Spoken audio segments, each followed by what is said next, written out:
आज की इस वीडियो में आज मैं कक्षा 10वीं वाले विद्यार्थियों को पढ़ाने जा रहा हूँ अध्याय 2 के प्रश्नावली 3 के प्रश्नों को पढ़ाने जा रहा हूँ। तो यहाँ पे आप देख सकते हो, यहाँ पे अध्याय 2 क्या है? दो चरों का रैखिक समीकरण।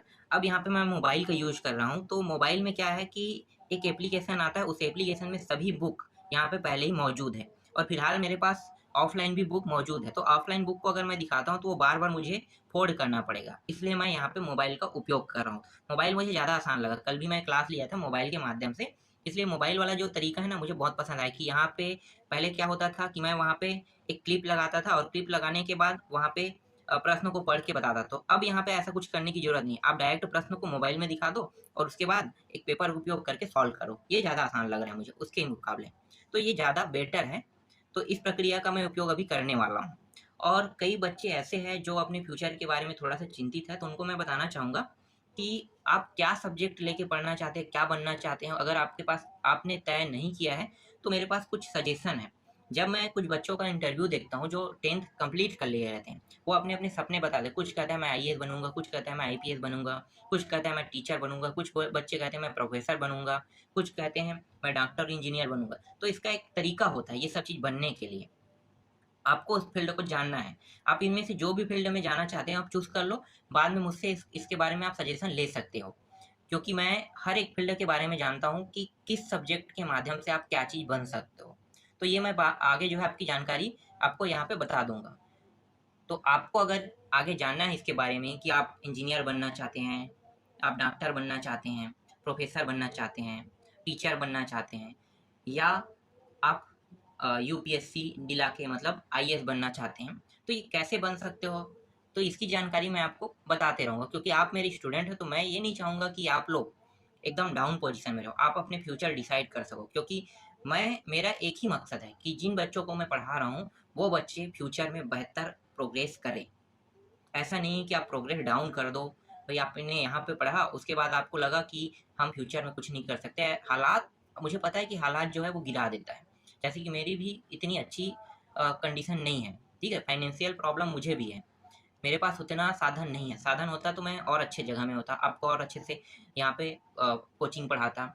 पर मेरे पास खुद फाइनेंशियल जो प्रॉब्लम है, मेरी खुद की कंडीशन खराब है। मेरे पास अभी इतने भी पैसे नहीं है कि मैं यहाँ से कुछ ले सकूँ क्योंकि 4 महीना हो गया मेरा खुद वेतन नहीं मिला है, जहाँ पे मैं काम करता हूँ वहाँ से। फिर यहाँ पे आपको पढ़ा रहा हूँ, तो जो भी मुझे मिलता है वो यूट्यूब से अभी मिला है और बहुत कम पैसा मिल रहा है। इतना भी नहीं चलता मेरा वीडियो, आप देखते होंगे कि एक दिन में 1 वीडियो अपलोड करता है तो 2 वीडियो अपलोड करता है तो अधिकतर 30 से 35, 40 इतना ही व्यू होता है। अब इतने व्यू में थोड़ी कुछ मिलता है यार, बहुत कम जाता है। तो बता रहा हूँ कि मेरे पास खुद के इतने अच्छे लाइफ़ नहीं है, तो मैं सजेस्ट करूँगा कि आप लोग कम से कम अपनी लाइफ़ को अच्छा बना पाओ। क्योंकि हमें बताने वाला कोई नहीं था, इसलिए हम जब कोर्स करते थे तो हमें पता नहीं था कि हम फ्यूचर में क्या करने वाले हैं। हमें तो कॉलेज तक ही पता नहीं चला कि हम क्या करने वाले हैं। कॉलेज के बाद कई दोस्तों से मिला जो नौकरी में थे, वो लोग बताए कि नौकरी भी कोई चीज़ होता है, तो नौकरी के लिए पढ़ो। तब तक तो हमारे लिए देर हो चुका था। तो ऐसी स्थिति ना आए किसी के लिए कि नौकरी करना चाहते हो, अपने खुद के बिज़नेस करना चाहते हो, जो भी चीज़ करना चाहते हो या आप यूपीएससी फाइट करना चाहते हो, डॉक्टर, इंजीनियर बनना चाहते हो, तो इसके लिए आपको एक क्षेत्र को चुनना पड़ेगा, उस क्षेत्र में आपको काम करना पड़ेगा, तभी आप बन पाओगे। तो यहाँ पे मैं आपको सजेस्ट करूँगा कि आपकी जो भी प्रॉब्लम है ना, उसको हम मिल के कम से कम सॉल्यूशन कर पाएँ। यही सबसे बेस्ट तरीका है और कुछ हम नहीं कर सकते। आगे बढ़ें, प्रश्नावली के प्रश्नों पे चलते हैं। तो आज मैं आप लोगों को प्रश्नावली 3 पढ़ाने वाला हूँ, तो आगे बढ़ते हैं, यहाँ पे स्क्रॉल कर लेते हैं। कहाँ है भई प्रश्नावली 3? यहाँ पे देख लेते हैं। ये ग्राफ हो गया, आगे और देखें।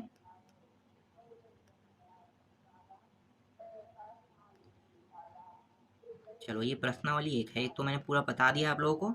यहाँ पे मैं प्रश्नावली 2 को भी मैंने शायद अब हाँ, 2 तो कंप्लीट हो गया है। पिछले जो 14 प्रश्न है ना, मतलब पूरा का पूरा कंप्लीट हो गया है। उसको अगर आपको देखना है तो इस वीडियो के नीचे जो डिस्क्रिप्शन बॉक्स है ना, उसमें जाना, वहाँ से आपको मिल जाएगा। ये बहुत नीचे है क्या प्रश्नावली 3? हाँ, मिल गया चलो। ये रहा प्रश्नावली 3। तो प्रश्नावली 3 को हमें देखना है आज। तो प्रश्नावली 3 में यहाँ पे आप देख सकते हो, ठीक है? तो प्रश्नावली 3 में देखो पहला जो प्रश्न है वो क्या कह रहा है? दर्शाइए कि निम्नलिखित समीकरण निकाय का एक अद्वितीय हल है। हमें अद्वितीय हल बताना है। अब इसके बाद दूसरा प्रश्न में क्या कहा है? देखो दूसरा प्रश्न कह रहा है कि निम्नलिखित अनंत हल है और इसी तरह से कोई हल नहीं है, इस तरह से यहाँ पे दिया है। पहले हमें यही जानना है कि अद्वितीय हल क्या है? अनंत हल क्या है? कोई हल नहीं है। तो ये तीनों चीज क्या है पहले इसको जान लेते हैं, उसके बाद हम प्रश्नावली के प्रश्नों को हल करेंगे। तो मैं यहाँ पे इसे हटा देता हूँ। अब देखो मैं यहाँ पे आपको थोड़ा सा समझाऊंगा। जो अद्वितीय हल होता है उसका जो सूत्र फार्मूला होता है वो ये होता है A1/A2 बराबर नहीं है B1/B2 के। ये जो फॉर्म होता है ये अद्वितीय हल के लिए होता है। हल ये क्या है? अद्वितीय हल। मतलब ये जो मान है A1/A2 B1/B2 कभी भी बराबर नहीं होता, इसे हम अद्वितीय हल कहते हैं। अब हम आते हैं कोई हल नहीं है या अनंत हल। चलो कोई हल नहीं है देख लेते हैं। A1/A2 बराबर है B1/B2 बराबर नहीं है C1/C2 के। देखो A1/A2 ये दोनों तो बराबर हो रहे हैं इसमें, लेकिन B1/B2 C1/C2 के बराबर नहीं है, तो इसको हम कहते हैं कोई हल नहीं है। कोई हल नहीं है। इसके बारे में मैं ग्राफ भी बताऊंगा आपको। चलो इसके बाद देखो तीसरा देखते हैं जिसे हम कहते हैं अनंत हल। तो अनंत हल कब होता है? A1/A2 बराबर है B1/B2, ये भी बराबर है C1/C2 के। अगर इस प्रकार के मान हमें प्राप्त होता है जिसमें तीनों का मान बराबर प्राप्त होता है तो इसे हम कहते हैं अनंत हल। अनंत हल, चलो इस तरह से लिख लेते हैं अनंत हल। ठीक है, अनंत लिखा था लेकिन मैं यहाँ पे सिर्फ अनंत लिख लेता हूँ, अनंत हल। तो अब इनके जो ग्राफ है वो कैसे बनते होंगे? तो चलो मैं ग्राफ को दिखाता हूँ। देखो यहाँ पे अद्वितीय हल का जो ग्राफ होता है वो कुछ इस प्रकार से रहता है। ठीक है, ये एक्स है, ये वाई सीरीज है। ध्यान देना यहाँ पे क्या होगा, अगर मान लो एक जो रेखा है ऐसे जा रहा है तो दूसरी रेखा जो है इस प्रकार से आ रहा है। तो यहाँ पे देखो बिंदु को क्या कर रहे हैं, यहाँ पे जिस बिंदु पे मिल रहा है ना वो क्या कहलाता है? यही रेखा बिंदु कहलाता है अद्वितीय हल। हमेशा अद्वितीय हल में एक बिंदु निकलता है, यहाँ पे हमें x और y का मान मिल जाता है। इस बिंदु में देखो जब ये रेखा टच करता है और ये रेखा इस तरह से क्रॉस करता है, दोनों को एक दूसरे को प्रतिच्छेद करती है, तभी वो क्या कहलाएगा? अद्वितीय हल कहलाएगा। इसके बारे में मैंने आपको बताया था ग्राफ वाले में। अब कोई हल नहीं है, कब होता है कोई हल नहीं है? तो देखो दूसरा ग्राफ में मैं आपको बताता हूँ। इस तरह से ग्राफ रहेगा, यहाँ पे पहली रेखा ऐसी निकल गई और दूसरी रेखा भी ऐसी निकल गई। तो ये रेखा कहाँ पे जाके टच होगी? कहीं पे भी टच नहीं होने वाला है। मतलब दोनों रेखा जो है वो क्या है, इस तरह से निकल जाएगा। ये एक्स वाई, ये एक्स है और ये वाई है इसका ना। तो यहाँ पे देखो ये दोनों रेखा इस तरह से निकल गया। इसका मतलब क्या है कि ये समांतर चला गया, समांतर चला गया। कहीं पे भी ये दोनों रेखा नहीं मिल रहा है। तो यहाँ पे हमें ना तो एक्स का मान निकलेगा ना तो हमारे पास वाई का मान निकलेगा। तो मतलब ना तो एक्स और वाई दोनों मान प्राप्त नहीं होता है। इसे हम कहते हैं कोई हल नहीं है। कहते हैं क्या कहते हैं? कोई हल नहीं है। ये अद्वितीय हल है, ये कोई हल नहीं है। अब अनंत हल के लिए देखते हैं अनंत हल क्या होता है। तो देखो यहाँ पे, चलो यहीं पे बता देते हैं। यहाँ पे इस तरह से आकृति रहेगा, ये एक्स अक्ष है, ये वाई अक्ष है। यहाँ पे एक रेखा, कोई भी रेखा गिराते हैं तो ये रेखा इस तरह से यहाँ पे जाए। अब इसी रेखा में दोनों रेखाएं जो है ना वो टच हो रहा है। तो यहाँ पे कई एक्स और वाई के मान निकलेंगे। एक्स के मान 1 2 3 इस तरह से हो गया, वाई के जो मान है वो 3 4 5 इस तरह से हो गया। तो देखो एक्स के बहुत सारे मान निकल गए और वाई का भी बहुत सारा मान निकल गया। तो ये कहलाता है, क्या कहलाता है? ये अनंत अनेक हल कहलाता है। या आप कहो कि एक्स का मान 1 आया है तो यहाँ भी 1 आएगा। ठीक है, वाई का मान, मतलब ये समझो इसे कुछ इस प्रकार से 1 2 3 4 और वाई का मान क्या है 1 3 4 5 इस प्रकार से प्राप्त हो। मतलब एक्स और वाई के कई मान निकल सकते हैं, उसे हम कहते हैं अनंत हल। तो हम इसके लिए इस प्रश्नावली में हल करने वाले हैं। ये आपको समझ में आ गया? ग्राफ हमें नहीं बनाना है, ग्राफ बनाने के लिए प्रश्नावली क्या है, ग्राफ बनाने के लिए कहता तो हम ग्राफ जरूर बनाते। जो पहला प्रश्नावली है उसमें हमने ग्राफ बना दिया है। और ग्राफ को अगर आप पहला प्रश्नावली से नहीं समझे तो अभी आपको समझ में आ गया होगा, बहुत ही आसान है। अब आगे हल करते हैं। तो यहाँ पे आ जाते हैं प्रश्न में। देखो पहला प्रश्न क्या है, दर्शाई कि निम्नलिखित समीकरण निकाय का एक अद्वितीय हल है। अद्वितीय हल के लिए हल करना है, तो अद्वितीय हल के लिए हल करेंगे। यहाँ पे देखो क्या क्या समीकरण दिया है, 3x प्लस 5y बराबर 12, 5x प्लस 3y बराबर 4। अब इसको हल करते हैं। तो यहाँ पे अद्वितीय हल का देखो सूत्र यही है ना, यही फार्मूला हम उपयोग करने वाले हैं। तो पहले हम क्या करेंगे, उन प्रश्नों को लिख लेते हैं। तो पहला प्रश्न हल कर रहे हैं। तो पहला प्रश्न क्या है, यहाँ पे है 3x प्लस 5y बराबर 12 और यहाँ पे दिया है 5x प्लस 3y बराबर 4 दिया हुआ है। यहाँ पे इसे समीकरण 1, इसे समीकरण 2 मान लेते हैं। समीकरण 1 में देखो, समीकरण 1 से हमें a1 b1 और c1 निकालना है। इससे पहले वाले प्रश्नों में निकाले थे ना, बस वैसे ही करना है। तो यहाँ से a1 का मान कितना है, x के साथ क्या गुणा है 3, तो 3 निकल गया। b1 का मान यहाँ पे क्या निकलेगा, पाई के साथ 5 का गुणा 5 निकलेगा।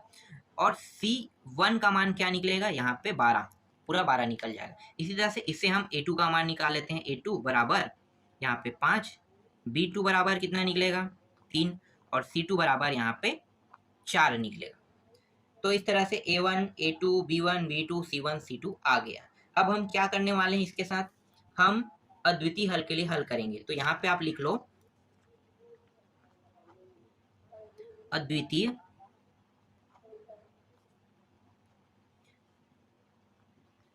हल के लिए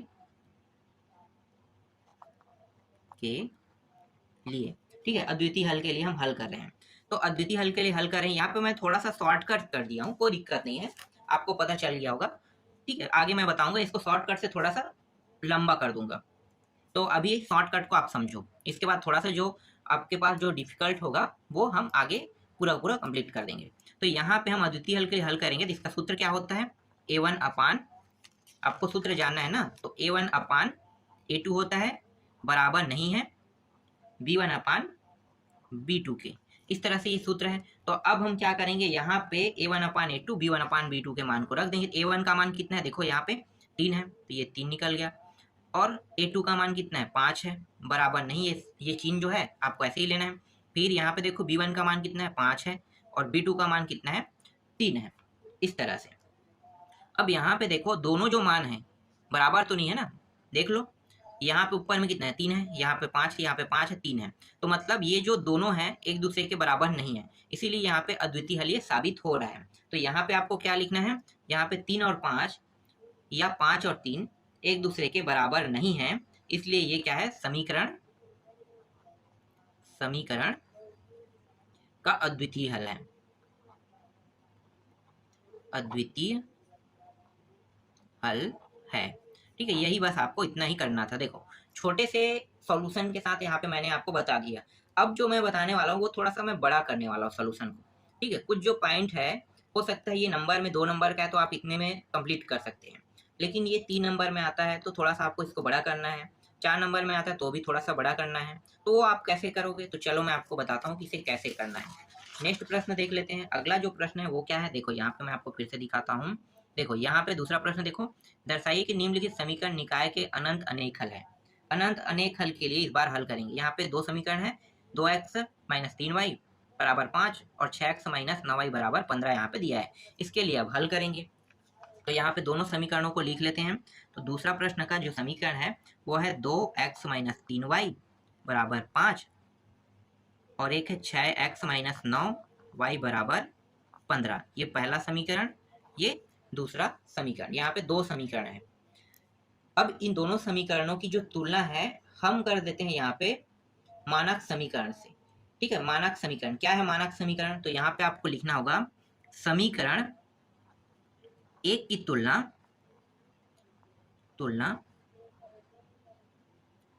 एक की तुलना मानक समीकरण। यहाँ पे मानक समीकरण क्या है, मानक यहाँ पे लिख लेते हैं, मानक समीकरण A1x प्लस B1y बराबर C1। इस तरह से आपको C1 लेना है, से करने तथा यहाँ पे समीकरण 2 की तुलना मानक समीकरण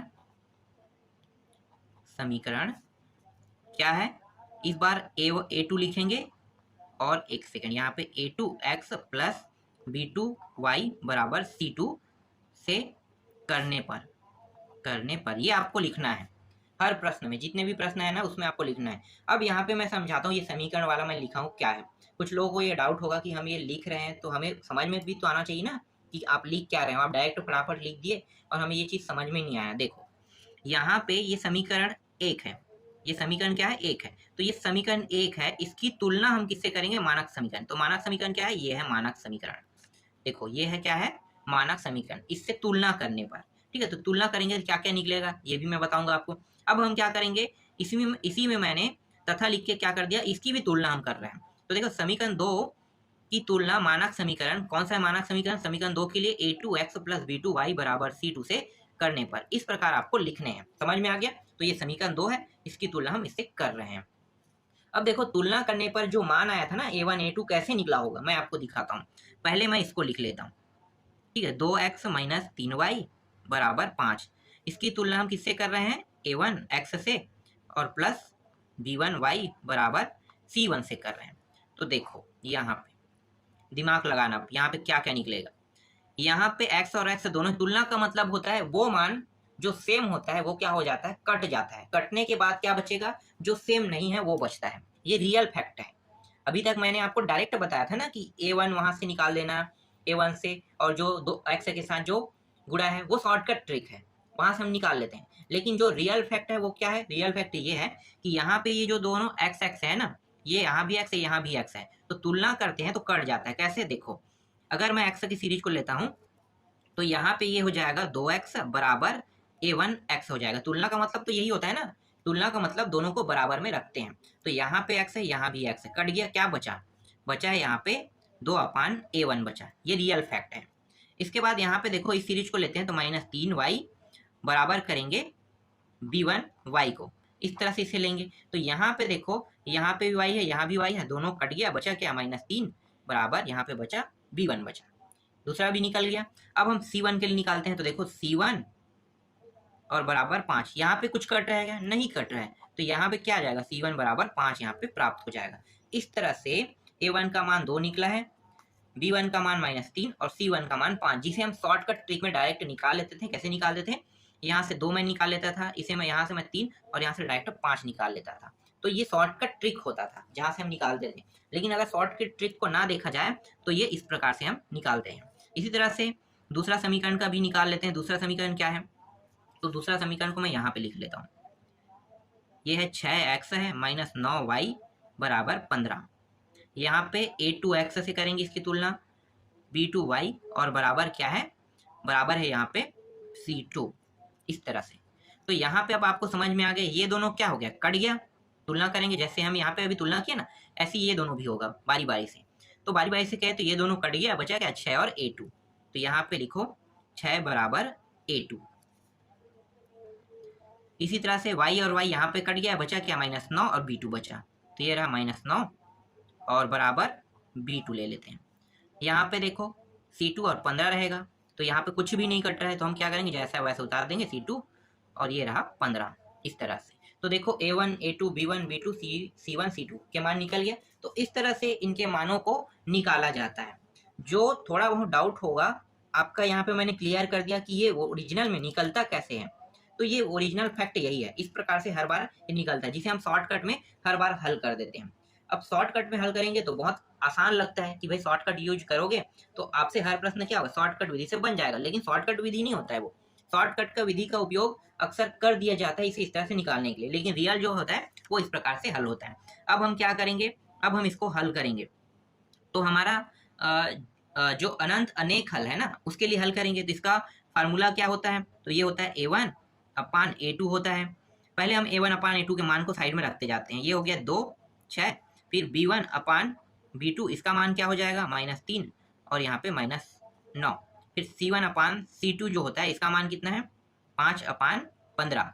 यहाँ पे हम तीनों मान को ले रहे हैं। क्यों ले रहे हैं? क्योंकि अनंत अनेक हल में क्या होता है कि a1 a2 b1 b2 c1 c2 तीनों के मान बराबर होते हैं। ये हम निकाल के देखने वाले हैं। चलो देखते हैं। तो यहाँ पे a1/a2 से कितना प्राप्त हो? 2 एकम और 2 तिया, तो यहाँ पे 1 3 हो गया, कट गया।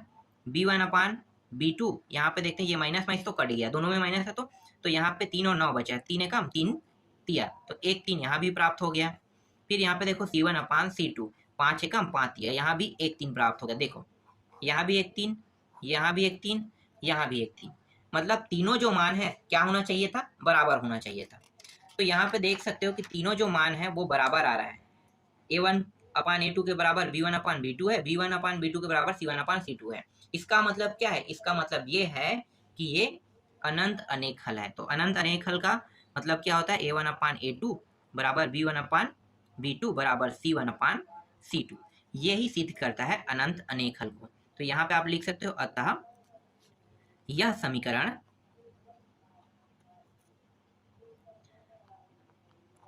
अनंत अनंतः अनेक हल है। हल है। समझ में आया? तो इस तरह से निकालते हैं प्रश्नों के उत्तर को, ये ओरिजिनल विधि है। अब आगे देखते हैं तीसरा प्रश्न। देखो तीसरा प्रश्न मैं आपको दिखाता हूँ। तीसरा प्रश्न में क्या दिया हुआ है, यहाँ पे देखो तीसरा प्रश्न आपको दिखाई दे रहा होगा। यहाँ पे 3 समीकरण दिया हुआ है। अब 3 समीकरण को बनाएंगे, कैसे हल करना है? तो देखो इन तीनों समीकरणों में पहला समीकरण क्या दिया हुआ है, 8x + 5y = 9 और kx + 10y = 15, और यहाँ पे k का मान ज्ञात करने के लिए कहा है इस समीकरण में। और ये जो समीकरण है इसका कोई हल ना हो कह रहा है, कोई हल ना हो। इसका सूत्र क्या होता है आपको पता है? कोई हल ना हो इसका सूत्र। तो चलो मैं पहले इसका सूत्र बता देता हूँ, उसके बाद इस समीकरण पहले को हल करेंगे। तो यहाँ पे आपको क्या लिखना है, a1/a2 बराबर है b1/b2, अब बराबर नहीं है c1/c2 के। ये जो सूत्र है यही सूत्र हम उपयोग करने वाले हैं। तो मैं अब थोड़ा सा शॉर्टकट में बताऊं कि लॉन्ग कट में बताऊं? अभी भी चलो लॉन्ग कट में बताते हैं, आपको कम से कम प्रैक्टिस हो जाएगा आपका।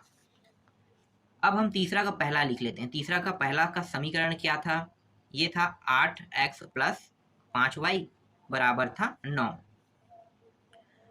और यहाँ पे दूसरा जो दिया हुआ है वो दिया हुआ है kx दिया हुआ है प्लस 10y दिया हुआ है बराबर यहाँ पे 15 दिया है। ये पहला समीकरण, ये दूसरा समीकरण। पहला और दूसरा समीकरण की तुलना मानक समीकरण से करेंगे। तो यहाँ पे लिख लो समीकरण एक। समीकरण एक क्या है आप लिख लो, इसको भी लिख लो, कोई दिक्कत नहीं। हम समीकरण एक की तुलना मानक समीकरण से करते हैं ना, तो हम डायरेक्ट समीकरण एक को लिख लेते हैं। 8x + 5y बराबर 9 की तुलना मानक समीकरण, यहाँ पे आप लिख लेना मानक समीकरण, ठीक है। मानक समीकरण क्या है, यहाँ पे मैं सीधे में लिख लेता हूँ, a1x + b1y बराबर c1 से तथा इसके बाद क्या है, दूसरा समीकरण क्या है, यहाँ पे है 8x + 5, सॉरी ये गलत लिख रहा हूँ मैं, यहाँ पे लिखना था मुझे kx + 10y बराबर ये 15 की तुलना, ठीक है, तथा समीकरण यहाँ पे 2 लिखो। समीकरण 2 क्या है, kx + 10y बराबर 15 की तुलना मानक समीकरण, यहाँ भी मानक समीकरण लेंगे, ठीक है। मानक समीकरण यहाँ पे लिखना है आपको। अब मानक समीकरण क्या है, यहाँ पे a2 लेंगे, दूसरा समीकरण है तो इसके लिए a2x + b2y बराबर c2 से करने पर तो यहाँ पे देखो, यहाँ पे ये दोनों से x कट गया, तो क्या बचेगा, मतलब a1 बराबर 8 बचेगा। तो यहाँ पे लिखो a1 बराबर 8। यहाँ पे देखो y दोनों में है तो कट जाएगा, तो क्या बचेगा b1 और यहाँ पे 5, तो b1 बराबर ये 5। फिर यहाँ पे c1 बराबर 9 बचेगा। इसके बाद a2 का भी निकाल लो। तो a2 का मान क्या है, a2 यहाँ पे देखो ये x कट गया, बचा क्या, a2 और k बचा, ये हो गया k। b2 के लिए क्या निकलेगा, b2 के लिए निकलेगा यहाँ पे 10, y कट गया, और c2 में देखो कुछ भी मान नहीं तो कुछ भी नहीं कटेगा, तो पूरा लिख लेना है आपको, ये 15। इस तरह से a1/a2, b1/b2, c1/c2 यहाँ पे आ गया। अब हम इसे हल करने वाले हैं। समीकरण निकाय के कोई हल नहीं है, तो यहाँ पे लिख लो समीकरण निकाय के कोई हल नहीं है, ठीक है। यहाँ पे स्पष्ट कहा है कि कोई हल नहीं, इसके लिए हल करना है। तो कोई हल नहीं है तो आपको पता है कि a1/a2 बराबर रहेगा b1/b2 के। हमें ये पीछे का मान लिखने की जरूरत नहीं, हमें बस इन दोनों को लेकर चलना है, ठीक है। बस इन दोनों को लेकर चलना है, हमें और कुछ नहीं करना। देखो यहाँ पे मैंने क्या किया, सूत्र उपयोग किया ना, a1/a2 b1/b2 बराबर नहीं c1/c2, इस तरह से मैंने लिया। तो मैं क्या करूँगा, मैं सिर्फ इन दोनों को लूँगा। समीकरण निकाय कोई हल नहीं है इसके लिए, क्योंकि k का मान मुझे निकालना है, तो मैं सिर्फ उन दोनों को लूँगा। तो यहाँ पे a1/a2 के मान को रख देते हैं। तो देखो a1/a2 का मान क्या है, 8 है, और यहाँ पे k दिया हुआ है। इसी तरह से b1/b2 का मान देखो 5 और यहाँ पे 10 दिया हुआ है। हमें यहाँ पे क्या करना है, ये जो k है ना इसको ऊपर ले जाना है, और सभी मान जितने भी संख्या में नंबर में जो मान दिए हैं उन सभी मानों को हमें एक साइड में कर लेना है। तो ऐसे ही करते हैं। तो यहाँ पे नीचे का मान क्या होगा, ऊपर जाके तिरिया गुणा होगा ना नियम, तो ये ऊपर चला जाएगा। तो यहाँ पे बचेगा 8 और कुछ नहीं मतलब 1, और ये ऊपर गया तो k के साथ क्या होगा, 5 का गुणा हो जाएगा, और यहाँ पे नीचे में क्या है 10 है, तो ये 10 हो गया। यहाँ पे 5 एकम 5 दूनी कट गया तो कटा देते हैं। यहाँ पे कितना बचा 1/2, ठीक है, यहाँ पे मतलब k/2, तो यहाँ पे 8 और बचेगा यहाँ पे 1 मिनट 1 बराबर के अपान कितना बचेगा, 2 बचेगा। ये जो 2 है ना, इसको हम इस साइड ले जाते हैं, क्योंकि हमें के जो है ना तो हमें भाग में चाहिए इसके साथ कोई संख्या, ना तो हमें गुणा में चाहिए, हमें सिर्फ अकेला चाहिए ये मान। तो हम अकेले करेंगे इसको, तो ये 2 जो है ऊपर चला जाएगा तिरिया गुणा होके, तो ये हो जाएगा 8 दूनी, मैं डायरेक्ट कर लेता हूँ 16। तो यहाँ पे 16 आ गया, 16 को 1 से भाग देंगे, 16 का 16 आएगा, तो इसलिए हम 16 लिख लेते हैं और यहाँ पे के लिख लेते हैं। तो यहाँ पे के का मान कितना प्राप्त हुआ है, 16 मान प्राप्त हुआ है। यही क्या है इसका आंसर है। देखो बहुत आसानी से यहाँ पे इसका आंसर निकल गया। चलो अगर ये समझ में नहीं आया होगा तो आप दूसरा प्रश्न से समझना। देखो दूसरा प्रश्न का समीकरण क्या है, मैं लिख लेता हूँ यहाँ पे। तीसरा का दूसरा, यहाँ पे दिया है के एक्स दिया है, 3y दिया है, बराबर 3 दिया हुआ है। ये पहला समीकरण हो गया।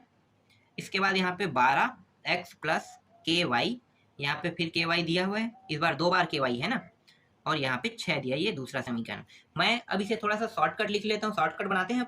आपको पता चल गया है ना लॉन्ग कट में कैसे बना होगा, तो आप चाहो तो लॉन्ग कट बना सकते हैं उन दोनों मानक समीकरण की तुलना करके, और डायरेक्ट हम निकाल लेते हैं, A1 A2 का मान यहाँ पे निकाल लेते हैं। अब थोड़ा शॉर्टकट करते हैं, क्योंकि बार बार मैं वही चीज़ नहीं लिखूंगा, तो यहाँ पे इसको शॉर्टकट, 2 प्रश्न मैं बता दिया हूँ लॉन्ग कट में, अब शॉर्टकट में आते हैं। तो यहाँ पे क्या निकल जाएगा, यहाँ पे A1 से जब हम तुलना करेंगे मानक समीकरण से, समीकरण 1 की, तो A1 से यहाँ पे k निकलेगा, B1 से यहाँ पे 3 निकलेगा, और C1 से यहाँ पे भी 3 निकलेगा। इसी तरह से यहाँ पे देखो A2 से क्या निकलेगा, 12, B2 से यहाँ पे निकलेगा k निकलेगा, और यहाँ पे C2 देखो, C2 से यहाँ पे 6 निकलेगा। अब यहाँ पे लिख लो समीकरण निकाय का कोई हल नहीं है, तो यहाँ पे लिखो समीकरण निकाय का कोई हल नहीं है। तो समीकरण निकाय का कोई हल नहीं है, इसका जो सूत्र है वो क्या है, A1 अपान A2 बराबर है B1 अपान B2 के। बस इतना ही आपको लिखना है। अब यहाँ पे मान रख दो, तो यहाँ पे A1 का मान k दिया है और A2 का मान यहाँ पे दिया है 12। इसी तरह से यहाँ पे देखो B1 का मान यहाँ पे 3 दिया है और B2 का मान क्या दिया है, k दिया है। इस तरह से हम क्या करेंगे, k को एक साइड ले जाएंगे, तो मतलब क्या हो जाएगा, गुणा हो जाएगा, तो तिरिया गुणा होगा, तो k कहाँ पे आ गया, यहाँ पे, और ये 12 कहाँ पे चला जाएगा, ऊपर, नीचे से ऊपर चला जाएगा, तो k के एक साइड हो जाएगा, तो ये k का वर्ग हो जाएगा, और 12 तिया कितना होता है, 12 तिया 36 होता है, तो ये 36 हो गया। अब यहाँ पे ये जो k है, इससे अगर मैं वर्ग हटाता हूँ, तो वर्ग हटाने पर अंडर रूट कहाँ पे लग जाएगा, 36 के ऊपर, ये रहा 36 के ऊपर। अब आपको पता होगा कि 36 जो है वो 6 का वर्ग है, इतना तो पता है ना, छोटा संख्या का वर्ग आपको पता होगा। या हम गुणनखंड करेंगे तो इस तरह से कर सकते हैं, 36 जो है 6 और 6, इस तरह से देखो, इस तरह से। या हम शॉर्टकट करें तो हमें पता है कि 6 का वर्ग होता है, तो 6 गुणी 6 इस तरह से लिख सकते हैं, बिल्कुल लिख सकते हैं। तो इन दोनों में देखो जोड़ा बन रहा है 6 का, तो क्या हो जाए, जो अंडर रूट है उससे 6 यहाँ पे बाहर आ गया। तो इसका आंसर क्या है, इसका आंसर जो है वो के का मान आया 6 है, ये इसका आंसर है। देखो बहुत आसानी से इसका भी आंसर निकल गया। अब चलो तीसरा समीकरण देखते हैं, मतलब तीसरा प्रश्न देखते हैं, समीकरण नहीं, तीसरा प्रश्न। तीसरा प्रश्न क्या दिया हुआ है, तीसरा प्रश्न यहाँ पे दिया हुआ है कि x माइनस 5y बराबर यहाँ पे 2 दिया हुआ है, ये पहला समीकरण हो गया। इसके बाद 6x प्लस 2y बराबर 7, ये दूसरा समीकरण हो गया। इसको भी शॉर्टकट कर लेते हैं, तो इसके मानक समीकरण से हम तुलना करेंगे पहले वाले को, तो पहला मानक समीकरण से करेंगे तो A1 का मान यहाँ पे क्या निकल जाएगा, k निकल जाएगा। B1 का मान क्या निकलेगा, -5, और C1 का मान यहाँ पे क्या निकलेगा, 2 निकलेगा। इसी तरह से A2 का मान देखो यहाँ से 6, B2 का मान यहाँ से 2 निकलेगा, और C2 का मान यहाँ पे 7 निकलेगा। अब यहाँ पे आप लिख लो समीकरण निकाय का कोई हल नहीं है, समीकरण निकाय का कोई हल नहीं है। तो यहाँ पे सूत्र क्या होगा, A1 अपान A2 बराबर B1 अपान B2, इनके मानों को रख दो। A1 का मान कितना है, k है, और A2 का मान 6 है। इसी तरह से B1 का मान 5 और B2 का मान यहाँ पे 2 रहेगा। यहाँ पे मुझे k को अकेला करना है, तो ये 6 जो है कहाँ पे चला जाएगा, यहाँ पे तिरिया गुणा होके, तो यहाँ पे k अकेला हो गया। यहाँ पे हो जाएगा ये कितना हो जाएगा, 5 छक्के 30, तो ये हो गया 30 अपान 2। अब यहाँ पे देखो 2 के पहाड़ा से ये कट सकता है, 2 एकम 2 15, 15 बार में कट गया, तो k का मान कितना आया, 15 प्राप्त हुआ, तो ये k का मान है। इस तरह से यहाँ पे देखो कहीं पे एक चीज़ यहाँ पे मैं भूल गया हूँ, देखो यहाँ पे क्या लगा, माइनस, तो यहाँ पे आपको माइनस लगाना है, ये माइनस हो गया, ये भी माइनस होगा, और कटेगा तो यहाँ पे माइनस में मान प्राप्त होगा, तो -15, ये मान भी माइनस हो जाएगा इस तरह से। तो के का मान किस में आएगा, माइनस में आएगा। यही क्या इसका आंसर है। अगर आप थोड़ा भी चिन्ह को बोलते हैं तो आपका आंसर गलत हो जाएगा, इसलिए आप ध्यान से करना इसको। जैसे कि मैं यहाँ पे भूल गया था कि 5 को मैंने डायरेक्ट लिया था, माइनस में भूल गया था, तो आपको इसे ध्यान से रखना है, माइनस को आपको भूलना नहीं है। तो इस तरह से हल करना है। बाकी जो प्रश्न बचा है उसको मैं आपको नेक्स्ट वीडियो में बताऊंगा।